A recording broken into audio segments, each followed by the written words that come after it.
Golden Kamuy Season 2 review. In this second season of Golden Kamuy, the hunt for the stolen island gold heats up with heads for the place where everything started, with the hunt for the tattooed skins of the prisoners not going so well for all sides, and with Lieutenant Tsurumi employed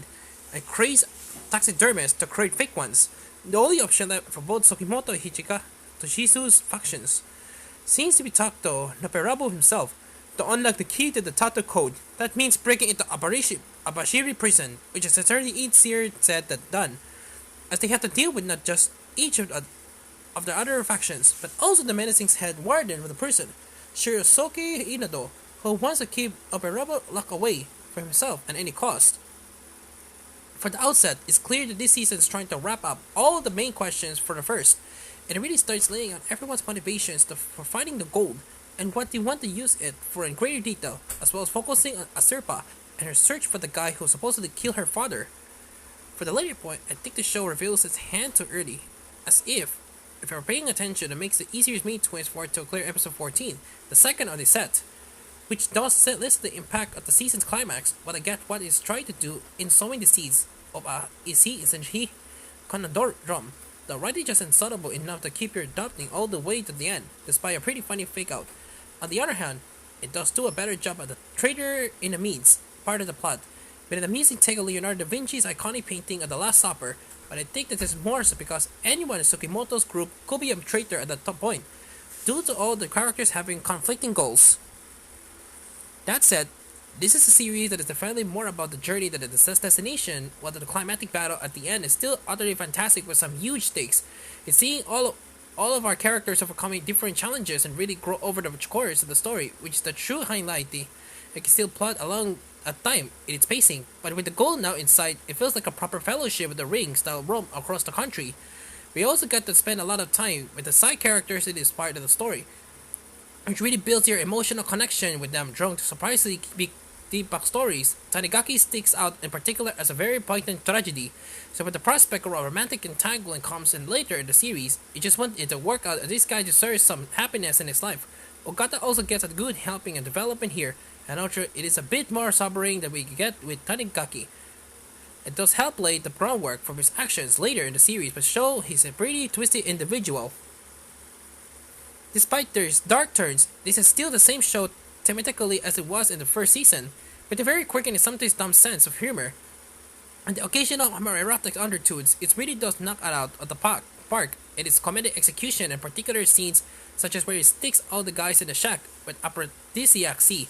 other meat, or putting them all together in a hot spring bath. Plus, there's also several running gags to amuse yourself with, some continuing from the first season, alongside the introduction of some new ones such as Second Lieutenant Koito's obsessive adoration of Tsurumi, and his rabid Satsuma dialect that nobody can understand. The deep understand and appreciation of Ainu culture that season 1 really excelled, and it's also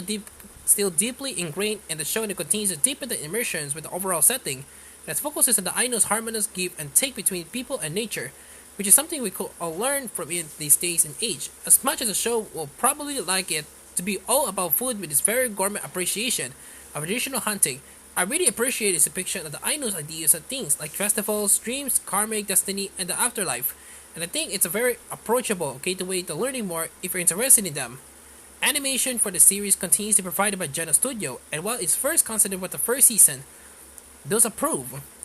As improve as we head into the season's finale and turning point as the action scenes really come to the fore, but it mostly compromise of rather sense shoutouts with it being set in the early 19,000s.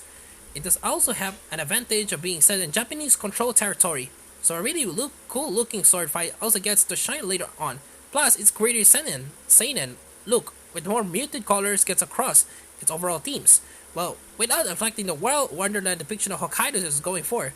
Kinichiro Soihiro continues to provide the soundtrack for the series, using some themes introduced in Season 1 as well as some new compositions. This really emphasizes the tension between during the series, but work especially well with the final couple of episodes. As for the opening and ending themes, while they are good songs, but audio balance issues stopped me from fully enjoying them,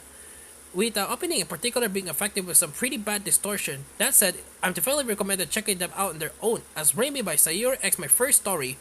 is as much of a rocking tune I will expect from that band, while the ending, Tokidai no Kan, by the 80s 90s alternative rock band Western Youth,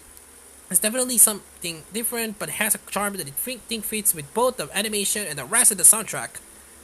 Season 2 of Golden Kamuy comes to us thanks to Funimation with its collection covering episode 13 to 24 of the series about Japanese with English subtitles and in English dub. The voice acting is still very strong in both languages, as it was in the first season, but I have to shout out to Katsuyuki Konishi, who was to deal with Koito's rapid Southwest Japan Satsuma dialect, despite not coming from the part of the country. If you're watching the English dub, whatever, you might notice it pulls a neat trick with some of this dialogue. There's an exchange between Second Lieutenant Koito, voiced by Dama Mills, and another character, where they are speaking in Koito's regional dialect which nobody else understands. And instead of switching in the original US dialect, they make a dub voice actor speaking the Japanese dialogue in the same Satsuma dialect. I honestly never seen this before and thought it was a great idea for conveying the same context of the scene. The so full marks is to the idiot direction for that one. And these extras include commentary for episode 15, clean opening ending, the second season of the Golden Travelogue theater shorts, and promotional videos and trailers. Overall, the second season of Golden Kamuy is a solid improvement over the first, going deeper into the series' fantastic cast of characters with some moving backstories and characters development, while wrapping up this arc of the story with a thrilling climax. All the while, there's still that same eccentric but gripping style of storytelling that made season 1 so fun to watch. However, they could still do with tidying up the pacing a little more and perhaps being a bit more subtle in the way it executes its foreshadowing. Still, if you want more of this quirky, no holds barred adventure, the Disc comes kindly recommended. 8 over 10.